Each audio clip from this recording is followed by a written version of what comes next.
Son zuwa China karatu, ga wasu abubuwa masu mahimmanci da ya kamata ku sani kafin ku zo China. Na farko, ka tabbatar da cewa an ka tabbatar za ka zo China, ka tabbatar da cewa ka sauke VPN a wayanka domin yana da matukar mahimmanci. Kana zuwa airport na China, duk wasu applications da ka sani za su daina aiki, wanda ka sani su WhatsApp, Facebook, sai da VPN. Sannan ka tanadi cash a hannunka, saboda cash yana da matukar mahimmanci. Idan baka da kuɗi, baka da magana.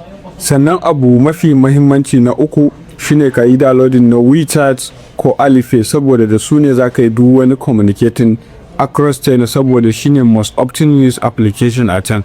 Sannan one of the most important shine ka tabbatar da cewa kana da translation application, which is Google Translate or any other application da zai iya ma translating na yaren China zuwa English ko yaren da ka fi ji.